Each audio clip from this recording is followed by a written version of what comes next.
Wiley on the day before Friday. All right, we have a fantastic show planned for you today. Rick Bucher's going to join us, and we'll talk about LeBron James's tweet about Ahmaud Arbery and my criticism of that tweet. Also joining us will be John Beeson, the former Carolina Panthers linebacker. We'll talk Cam Newton and what's in his future.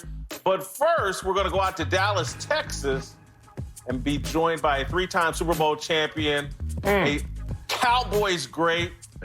And now there's a moose on the show, and it's not me. It's Daryl Johnston. Daryl, thank you for joining us.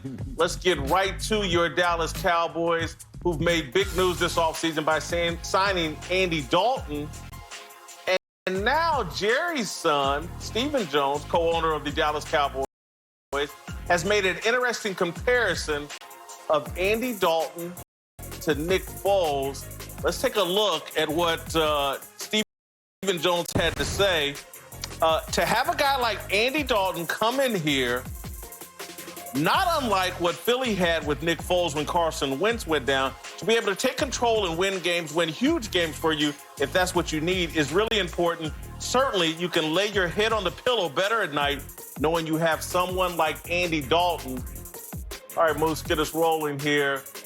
Should Dak Prescott be bothered by Andy Dalton being analogized to Nick Foles? No, I don't think so at all. I think the big thing that Stephen is using as a reference when he makes that comparison is experience playing in the NFL. And for the last couple of seasons, Dallas has been a little bit young and a little bit inexperienced at the backup quarterback position. So I think that this was a good move. I don't think it says anything that Dak Prescott would have to be concerned with. The big thing for me is that the Dallas Cowboy fan base should be excited, because if you do have that unfortunate situation where Dak misses a game, which he has not up until this point in his career, I think everybody feels a little bit more confident with somebody like Andy Dalton on the bench. Yeah, Dak shouldn't be bothered at all. If you continue to hear the comments from Stephen Jones, who was analogizing Andy Dalton to a Nick Foles, he also said that Dak Prescott is his quarterback of the future, and they're going to get this deal done. So if I'm Dak Prescott, the only way Andy Dalton gets any shine in this situation is if I fumble the ball, if I go out there and not produce, if I go out there and start to make the conversation for Andy Dalton to replace me, or the greatest ability is availability that Dak Prescott gets hurt. But all of the burden, all of the onus is on Dak Prescott to just be himself. And if he's himself, there's no conversation about Andy Dalton being a starter in Dallas.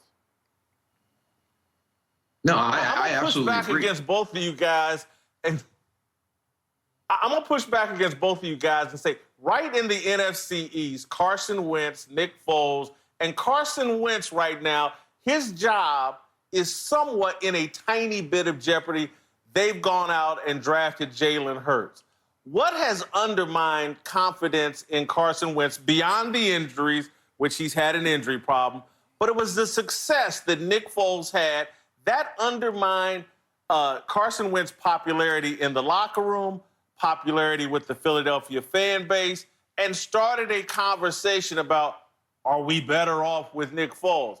And so if I'm Dak Prescott, I'm a tiny bit, not dramatically bothered by Stephen Jones's comments, because, look, you want a quarterback that can come in and win playoff games for you. That's the ideal situation. But anytime that conversation is started about comparing you to Nick Foles, who, got a chance down in Jacksonville to be a starter once again, and there were a lot of people in Philadelphia that felt Philly should have kept Nick Foles over Carson Wentz, any type of analogies like that are a tiny bit bothersome to me.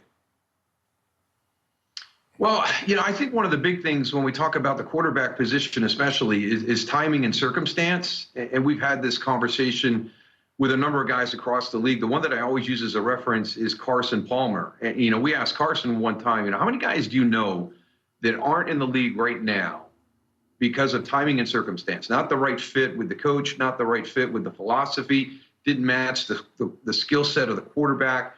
And I think that that's one of the things you can go to right now in Philly. When they lost Frank Reich, I think that was a much bigger loss in Philadelphia than people outside of the Philadelphia area will admit to. I think that there was a comfort there with both Carson Wentz and Nick Foles. I think that it was a great fit in the locker room. There was connection there with their spiritual belief, their faith. So, there's a lot of things that changed when Frank Reich left to go become the head coach of the Indianapolis Colts.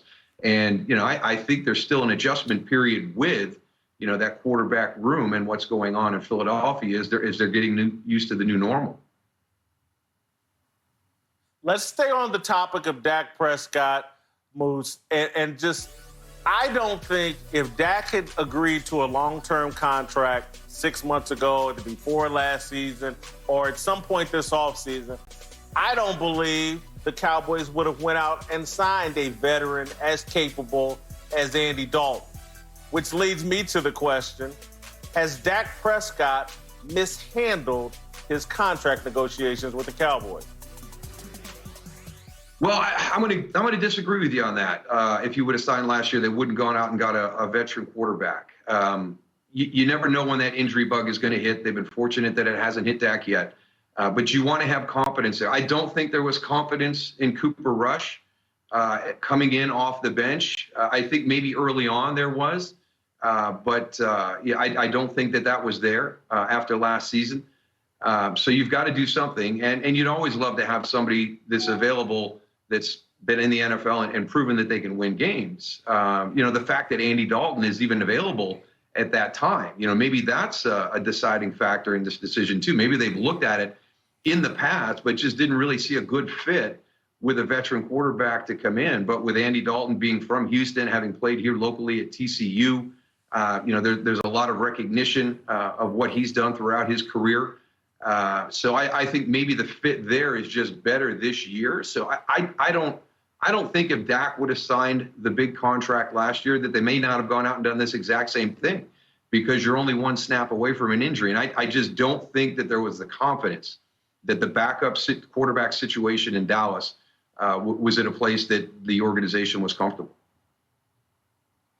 Yeah, Dak has played his cards the right way. If you think about it, going into last season, a lot of conversation about Dak Prescott putting up elite numbers. Despite being a winning quarterback, second highest win percentage in the NFL, people didn't want to say that Dak was the reason that they had such a tremendous success in terms of wins and losses.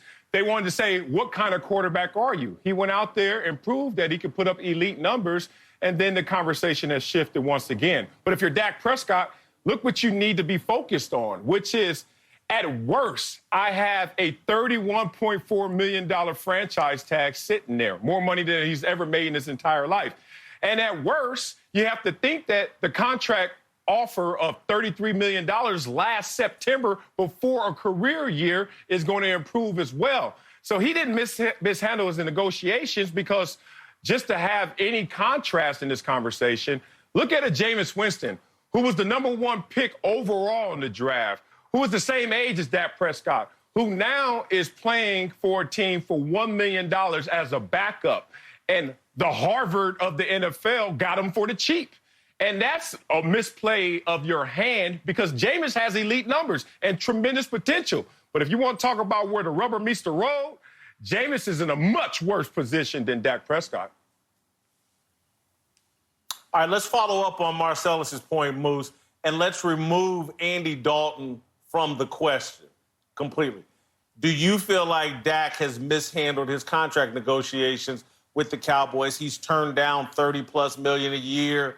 He's really pushed the envelope, clearly to be the highest paid quarterback, if not the highest paid player in football. Has he mishandled his negotiations? I don't think so. I like the way he's approached it. I liked what he did last season. I respect guys that understand that there's a window when you do the business side of football and you set a deadline for that. And when that's not done, then you move on and you start getting prepared mentally and physically for the season. And that's what Dak did last year. This year, it's a different situation with the circumstances that we're under throughout our entire country and around the world as we're adjusting to this new normal. He didn't want to attend any of the virtual practices. He said he probably would not have attended any of the physical practices if we weren't in the middle of a pandemic. So it would have been interesting to see how he would have navigated it this year. But always remember, you've got Patrick Mahomes, who is coming up on his next deal. And that's the guy that's going to set the market. So